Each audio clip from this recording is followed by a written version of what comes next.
Zach, How's it going, man? fantastic, man. How are you? Good, good. Thanks for doing this. Yeah, no worries. I'm glad we finally connected, man. It's been a while. It has. How's life been for you? It's been pretty good actually, despite definitely an impact to the travel industry and that kind of thing. My life has been pretty incredible. I just kind of just before COVID moved into a house and purchased my first home. So it's been super exciting to move in here and get a home for my daughter and just be able to live here. So it's been an interesting transition, but I've really enjoyed it, man. That's amazing. Are you, is it just you and your daughter right now or your girlfriend? Yeah, just me and my daughter. I think I met you with your daughter, didn't I? I want to say yes. Yeah, that one time. Yeah, Yeah. absolutely. And I definitely take her out and we do photographs all the time, right? Try to get her out in nature as much as possible. So we were doing it on a pretty regular basis pre-COVID. And then just because of the non-essential travel stuff, we've been a little bit limited, but she's doing well too, man. Oh, that's amazing. Yeah, Yeah, you've been so busy. It's tough to nail you down. yeah, like sometimes there's a lot of different things going on. And I don't, it's tough, but I don't really just do one thing. So that's kind of like I love to write. I love to make art through photographs, but also as a creative director and a graphic designer. I do a lot of branding projects. So that's kind of what I did before photography for like a decade. And so that's what I went to school for. And so I still love to do a lot of the visual identity creation and working with very select clients, some of them in the tourism industry and some of them in the B2B space. Um, so it's kind of like I'm a little multidisciplinary, if you so to speak. I wanted to talk to you about this, Dax. How did you get started in this industry? Obviously, you're doing graphic design and whatnot, but how did you get into photography and really excelled at photography? Let's say that. Right. Thank you. Thank you. Photography is an amazing world, man. And like I said, too, I believe that we are all born artists and we are all born explorers. Mhm. And going through life and just going through distractions in society and different things like that can tend to pull you away from that. So, my story with photography really just started with me getting back in touch with the thing that I was missing the most, and that's nature. Um, Growing up in Calgary, born and raised, was very much just led to believe you gotta get a solid job and work your ass off. And that's still true. You always have to do that. But I was led to believe the illusion of security and wealth and everything came from doing something you didn't like and just doing the 9 to 5. And it turns out, just as an artist, I'm passionate at different times. I can't really force creativity from 8 to 5 in the morning or something like that. I'm really creative at midnight. So that being said, I've learned who I am throughout this whole process a little bit more and getting in touch with nature. It came from one day, very specifically when it was Boxing Day and the rest of the city was very much in an uproar. People were rushing around. It was very chaotic with the distractions that just happened on Boxing Day and just the black buying, shopping frenzy kind of spree. I really just felt like I wanted to get out and away from that. And I just drove. So I jumped in my truck and I drove to I didn't even get to Bragg Creek yet. I just went down Cowboy Trail towards Bragg Creek and just parked and just started walking through the woods. And I didn't have a camera, nothing like that. I'm self-taught photographer. So I never used a DSLR prior to that moment. It was December 26th, 2014, just to give an exact context. When that happened, I just kind of started walking through the woods and just started seeing things a little bit differently. I remember seeing snowflakes up close and it just held my attention for an extra moment. And maybe, I've camped before and I'm an avid snowboarder and skier and stuff, but in the past, it's like I missed that connection of vitality to what was alive around me and to what was beautiful around me. And it's like, it hit me like a ton of bricks, man. Like I explored that day locally and found dream catchers and teepees in the woods. And just man, I just looked up at the sun and it was just reflecting, and it was just amazing, man. So I was just like, wow, I've missed this for a really long time. And at that moment, I remember calling three of my friends, closest friends at the moment. And I was like, we're missing something, just doing the same thing over and over in the city, doing the whole paycheck thing and just like not really being fulfilled or doing meaningful work or doing purposeful work. Wasn't connected to any of that stuff yet. Although I was doing design and loving it, I was definitely missing a part of my artistic personality that wasn't yet discoverable. And so just ditching everything and going out to the woods put me in touch with all of that beauty. And from that day on, I called my friends and I told them that we were missing out on something just catastrophic out here. And that after that day, I just relentlessly started exploring further every single day. And I just started in our backyard, man. So I just started in Alberta and just started discovering like Jasper and all these really gorgeous places locally. And that just obviously spread to BC and then, further places in Canada over the last 5 or 6 years. But that one day out there, not having an itinerary, I didn't have an objective. I didn't need to be anywhere by, 0700, none of that stuff. Mm-hmm. I just went out there and took whatever turns came to me and just I was vulnerable. And I discovered something profound that day. And that moment I started sharing my experiences and started sharing the photos and what I was finding out there. And then I started doing a lot of research on the places I was visiting. So my notes started growing and it was like this database of exploration, just like local little places. But I felt like I was exploring for the first time in my life. And it's like I was a born explorer again. And sharing that on social media at the time, I started off on social media on Twitter and kind of grew to like over 10,000 on Twitter, and it was awesome.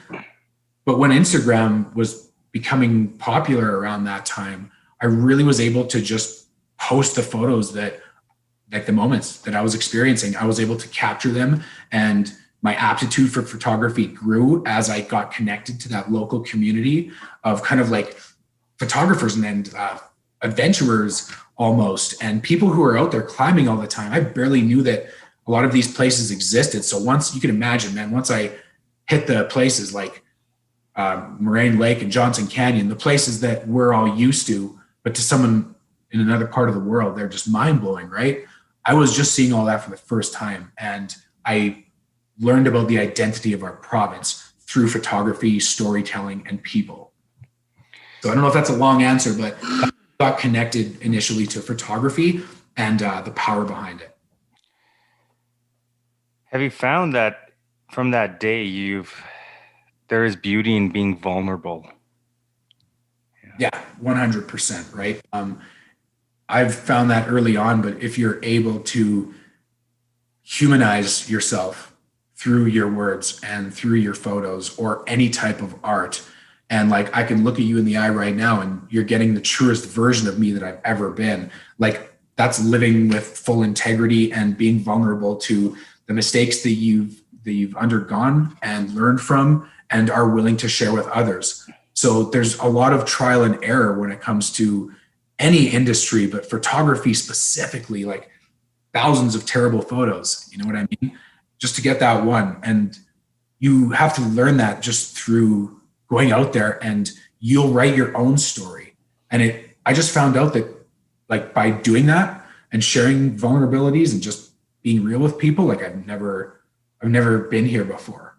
And it's like, you were born and raised in Calgary and you've never been to like Johnson Canyon or seen what's there.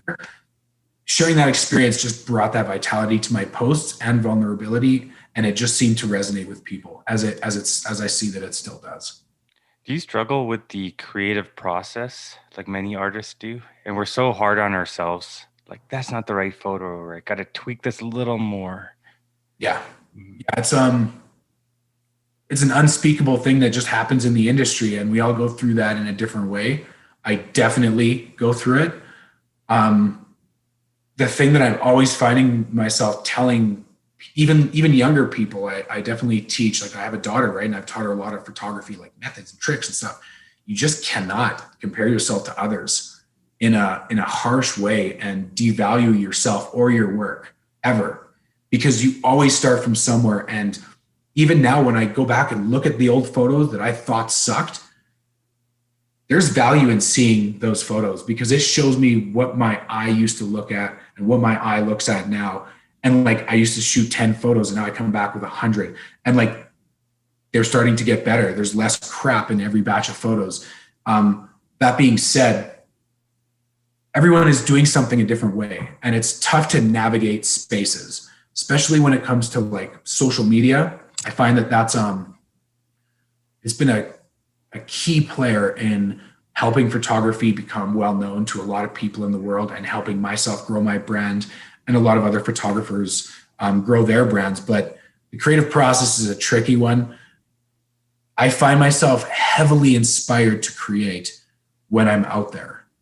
And when I capture all the photos and I come back from an experience or an expedition or an assignment, I have to kind of sit and let it soak in for a little while because I'm in a little shock that I came back when I've just been in a place fully immersed of just rich stories and experiences. And I don't find myself as creative as when I'm out in the field. When I'm in the field, it's like I'm 100% connected to everything around me and everything around me depends on what I do.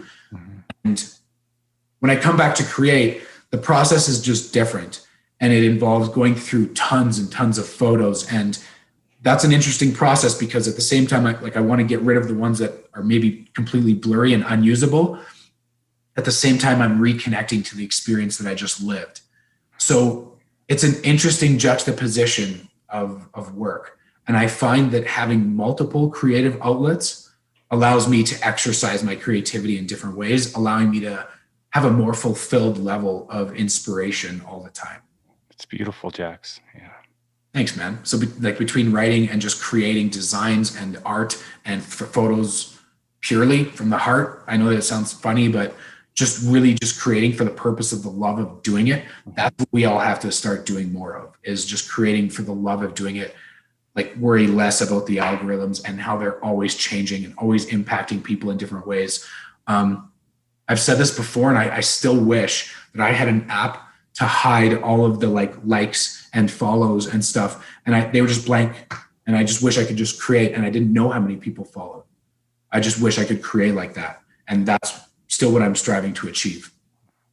What was one of your biggest moments that gave you the break to say, this is a career, this is a pivot, let's go? Yeah. You know what? It was actually quite early on. Right after I experienced a few trips out in nature, I basically came across an article by Travel Alberta, and it was called 14 Places in Alberta That Will Make You Feel Alive.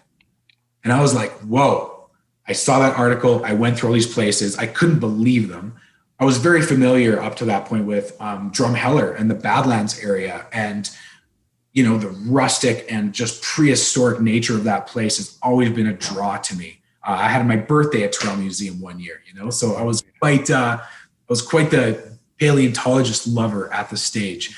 So once I saw that article, I couldn't believe what I was seeing. There was auroras, there was hoodoos, there was mountains, there was reflections, there was wildlife. And I was like, oh my goodness, I'm going to all these places. And I just decided to do like a self-led expedition. And I called it S14 Expedition. And I wanted to go to these 14 places. And I wanted to basically just travel our province and see end to end what it was all about. And I tweeted that. And from that Twitter post, people started to reach out to me, local places and travel companies in the province. So like for horseback riding, climbing the Via Ferratas at Mount Norquay, like all these cool adventure experiences suddenly presented themselves in addition to the 14 places that I wanted to go to. And I even tweeted Ford and Lincoln, and they gave me a vehicle to go do it. And so all of a sudden I was like, wow, could I actually explore and report and do photo documentation about the stories and the land and the people and the love and the battles and different things that have made this place real? Is that possible? And so I went out and did this. And after that 14 that 14 place visit. And it was kind of like at least a month long. It was about a month and a bit. I was locked and loaded in this. I knew that I could create a career out of that. Monetization being a totally different subject. Oh yeah. Selling prints or workshops as a photographer, how do you do that? Luckily, I still had my design income and a lot of the branding work that I do on the side to keep things kind of afloat as I explored and pursued this new area.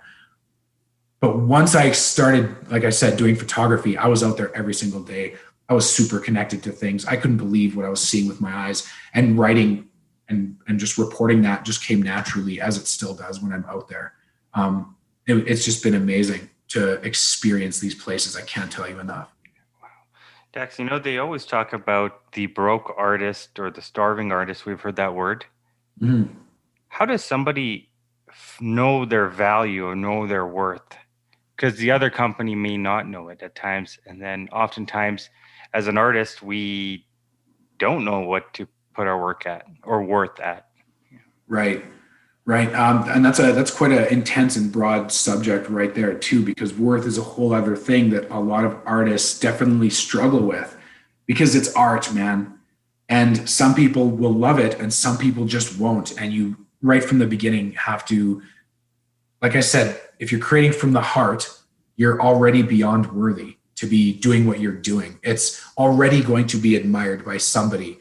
You just need to be able to navigate that space and find out who those people are who are going to resonate with you. And worth can, like, everyone defines that in a different way. And a lot of artists seek validation. So validation is another huge thing. And I still believe sometimes that, my art isn't good enough or my photos aren't good enough. And I really have to benchmark that against other people, other human beings who see my art. Things may not resonate with everyone, but you will knock it out of the park with very specific individuals out there. And, I watched your podcast with Paul Ziska, right? Of course.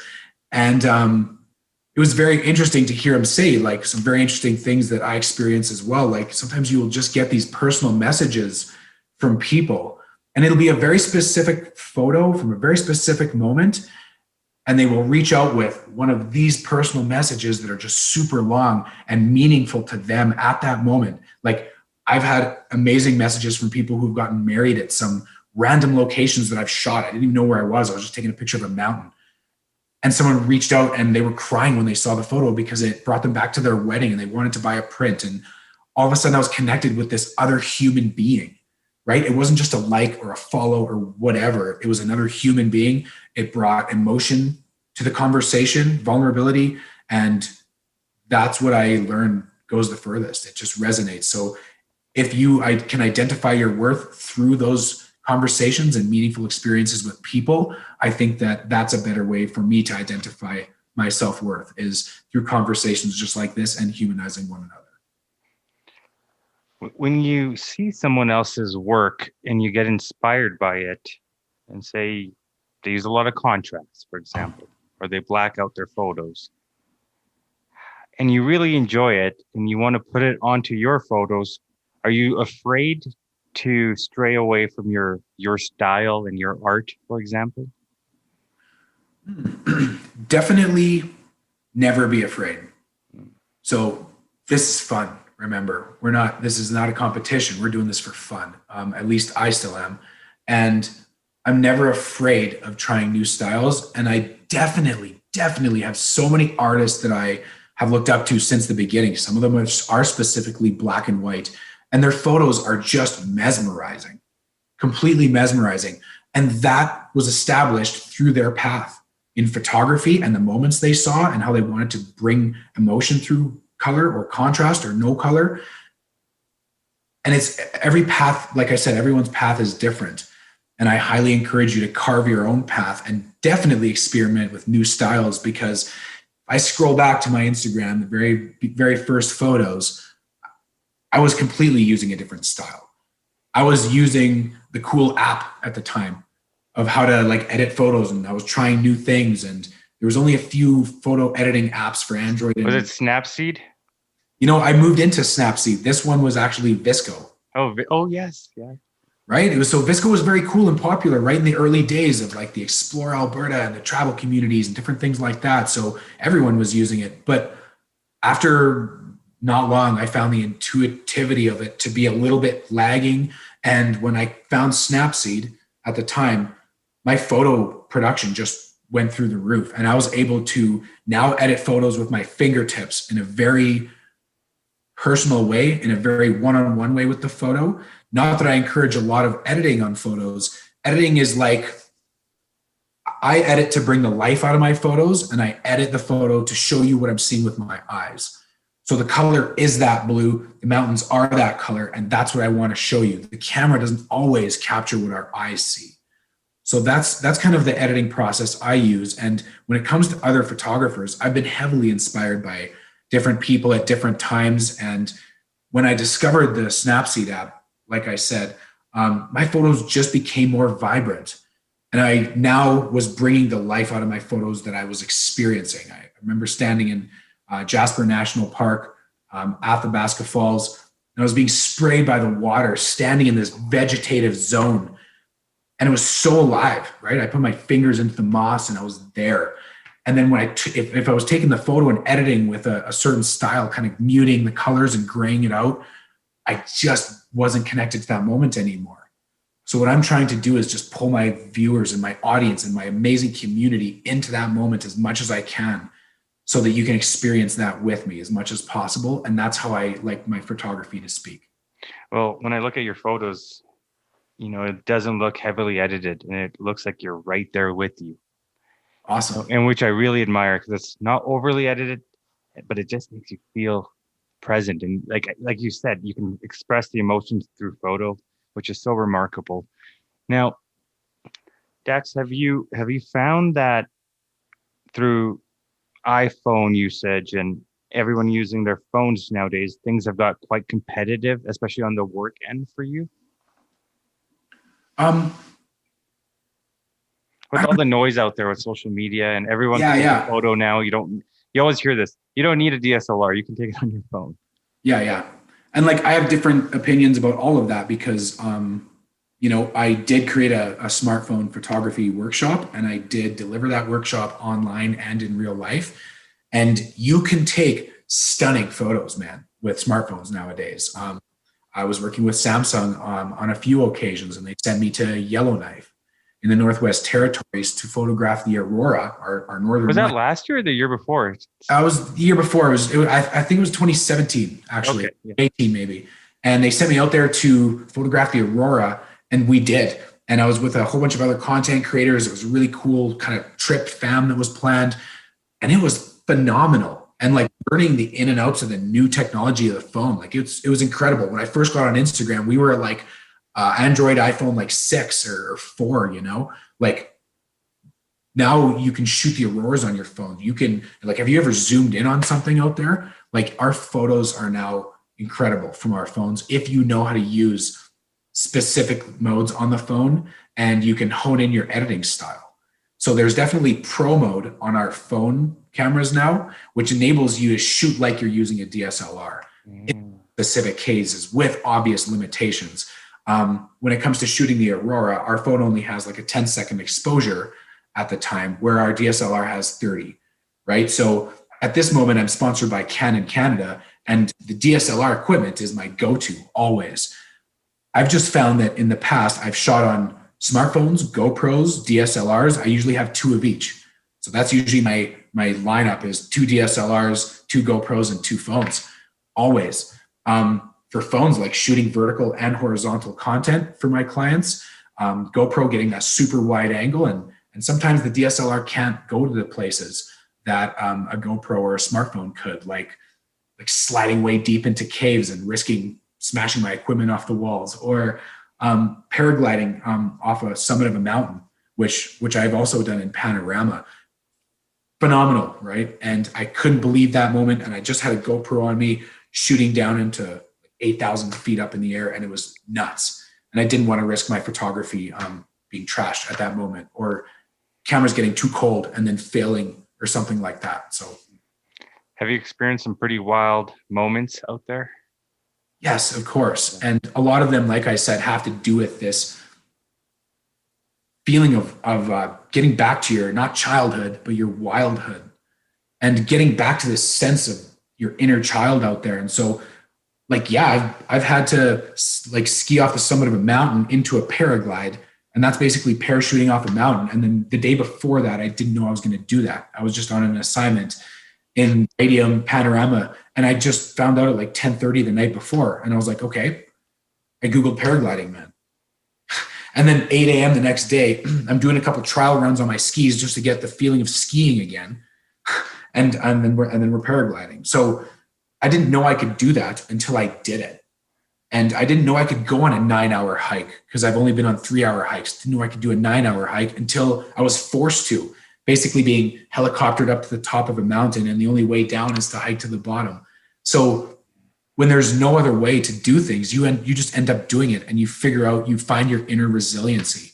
So through all these moments, the wild moments that I've had out there, like I've stood, 30 feet or away from a polar bear and looked right into their eyes. And, I always get asked, like, what is that moment like? And sure, you're going to be scared and afraid and all these different things, but the moment doesn't belong to you. The moment belongs to the bear. And you are so captivated by this animal, you're staring into something that is just all survival, super primal. They don't know anything to do with like calendars or time or deadlines. All that stuff gets evaporated out of your mind, and you are on the ice with a polar bear, just rocking on the camera, clicks like crazy, and you're so captivated you can't even speak. And it is such a rush and such a valuable transformative experience that I really appreciate working with CanGeo on. Yes, you've done that. Congratulations on that, by the way. Yeah, thank you. And right now, actually, it's Polar Bear Week, so International Polar Bear Day is coming up on the 27th. So you can expect to see a lot more polar bear photos coming through my feed. Never before seen stuff. That's what I want to share right now. Is never before seen moments that I have had in the field that people haven't really laid eyes on yet. So really looking forward to doing that. So that's when it comes to wild moments, they've been a mix of wildlife and connecting back to cultures, and also attainable adventures.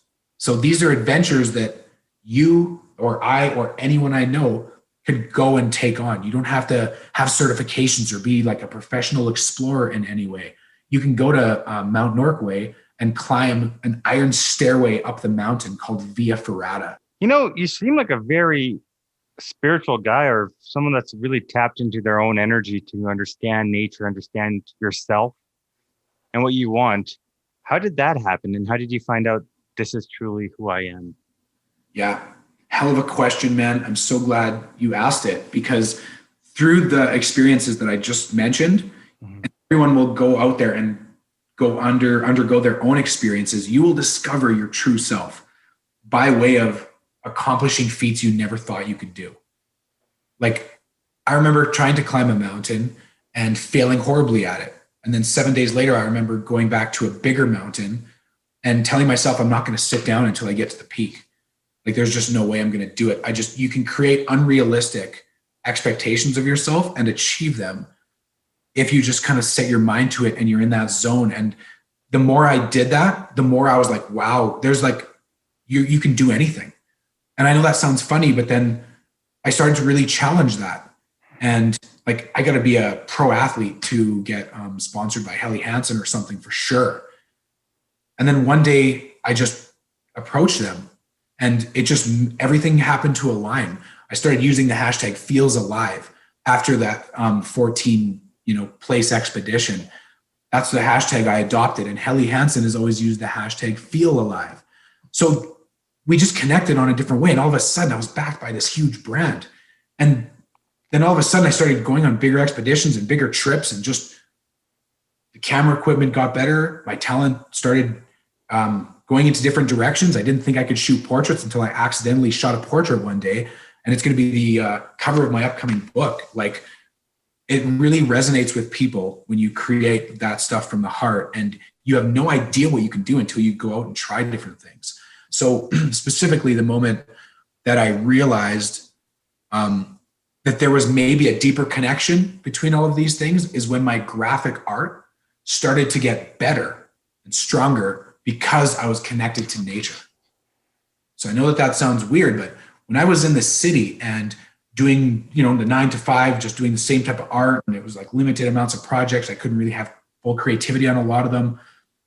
Didn't really have this confident force with my clients in being confident with my work and sure of my price and sure of everything and sure of the results that my work could bring. It was more like, oh, okay, like maybe I could do it for that much. It's something that you have to get at some point when you start believing in your self-worth.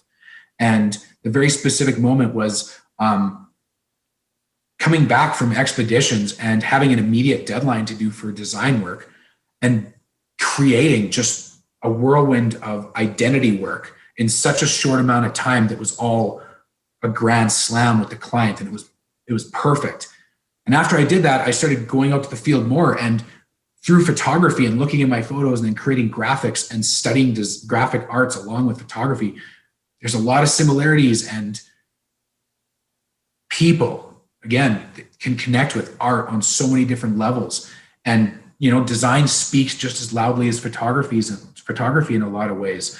And so once I started, seeing that kind of manifest through my work, but also somehow spiritually becoming connected to what's out there, I became a new man. And one specific moment that I could talk about when it comes to a spiritual connection to the land would be, I was actually hired by Canadian Badlands Tourism with a fellow named Tom Jackson. Oh, yes. And my role was to photo document our experience through the Badlands, and it was called Spirit of the Badlands. That was the campaign. And so we went to multiple locations across 3 months of a summer. And when we went to a place called Hearn Ranch, it's out near Cypress Hills Interprovincial Park in the Canadian Badlands Territory. And you'll find the only twin medicine wheels in all of North America at this place called Hearn Ranch. And just to give a little bit of context there, like medicine wheels are sacred healing grounds, basically, for multiple different types of indigenous cultures and communities. And turns out we have the only twin medicine wheels in North America there. And when Tom and I went there, we had a driver who was driving Tom and I around so that I could capture different moments of us in the vehicle. And I spent hours with Tom Jackson. If you don't know who Tom Jackson is, definitely give him a Google. He's a very, very soulful human being, very, very soulful. And my conversations with him in the back of vehicles for hours led us down all types of. He's also a recipient of the Order of Canada, I think. That's right. He absolutely is. And so like my hat's off to him and his wife, because they are an amazing team. And when him and I were doing this project, it was like photos and, more photos of Tom, like he's the celebrity. Dax, like, let's take photos of Tom. And I'm like, awesome. So I did. And we were like trying to discover the spirit of the land, though. That was the purpose of this project. I really had my eye on that goal the whole time. So when we went to Hearn Ranch, Carol Hearn lives there with her husband, Jim, I believe. And they have an experience that you can go out there and stay with them and enjoy Hearn Ranch. So I highly suggest you do that and support the local communities once non-essential travel is lifted. But we basically got to experiment with the grounds. And Carol is a Reiki artist and a Reiki, I don't want to say anything inappropriate, but like a Reiki healing specialist. She's a really, really intuitive human being. And she performed basically a muscle test on myself, Tom, and our driver at the time, all at different moments. And what we were asked to do is, so Carol is standing behind me and I'm walking towards the medicine wheel blindfolded. She's asking me to put my arm out and she's going to stand behind me. And after every time I take a step, she's going to push down on my arm and she's going to ask me to resist. So she's pushing down from behind and I'm trying to resist that. And so I take a step and, she pushes down and there's some resistance there. I do it several more times, as did Tom, as did our driver. The second I step into the medicine wheel, you don't know when you're stepping into the medicine wheel. It's kind of just a circular formation of rocks to the naked eye.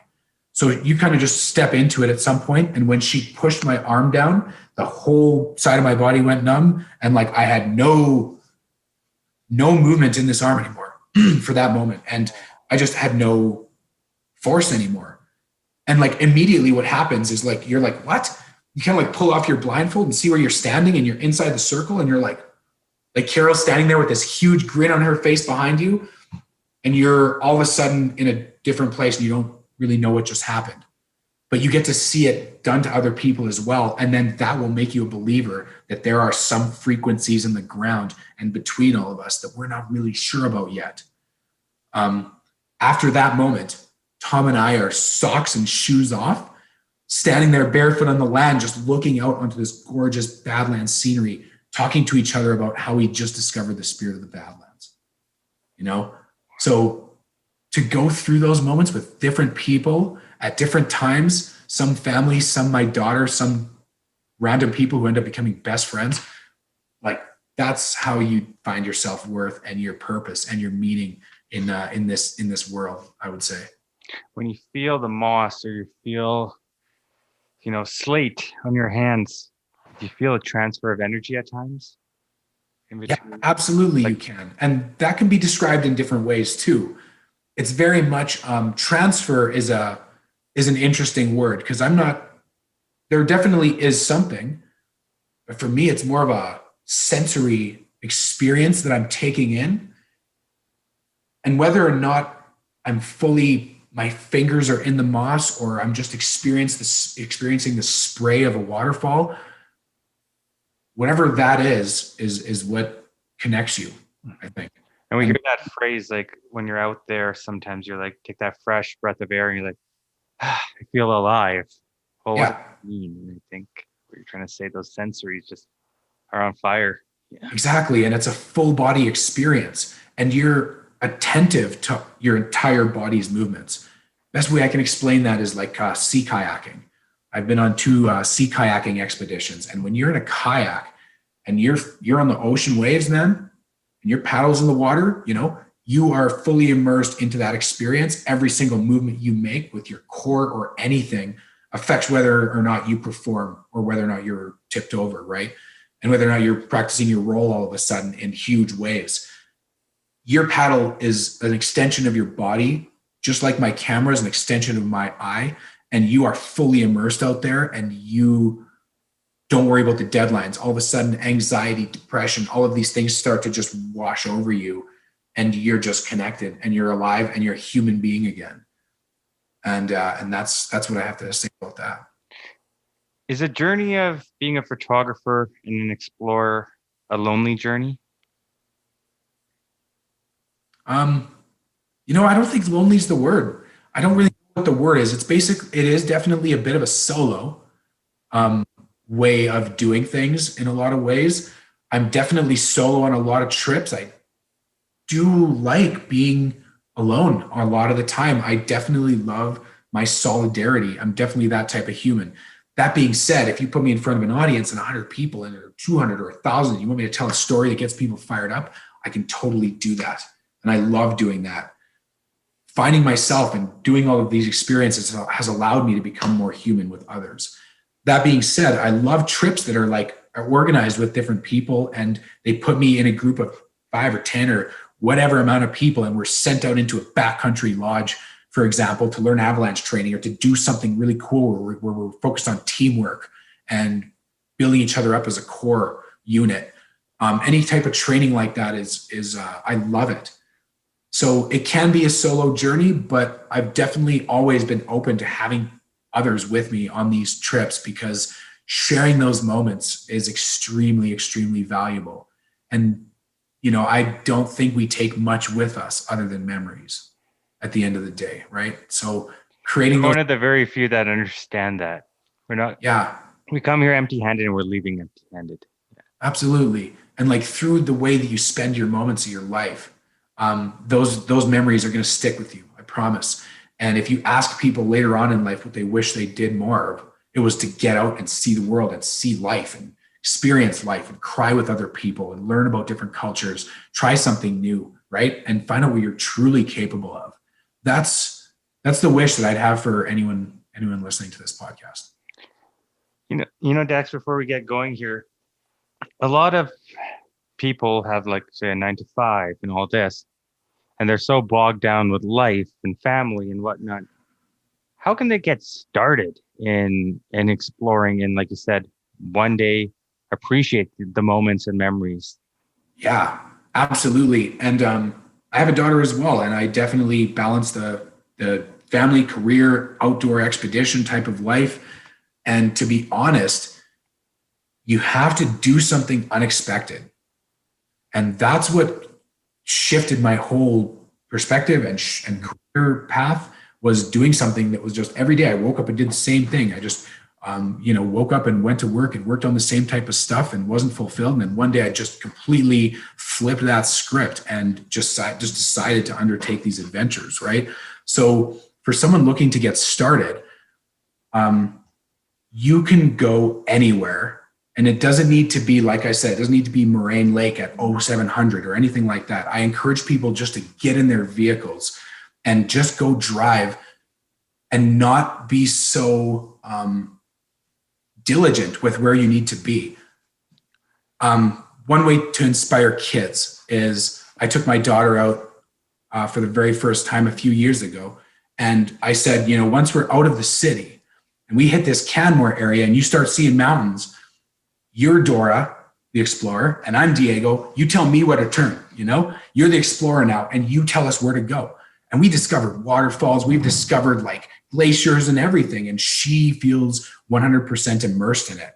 So sharing the experiences with your kids, not being the one in control all the time. Like, we have to be here by a certain amount of time, and then we have to just chill and go and let that experience guide you, and let your kids guide you, and then pull over wherever and go start turning over rocks and start looking at things close up, and take your phone or your camera and take photos of that stuff. And I guarantee you that you will find hidden kingdoms of beauty.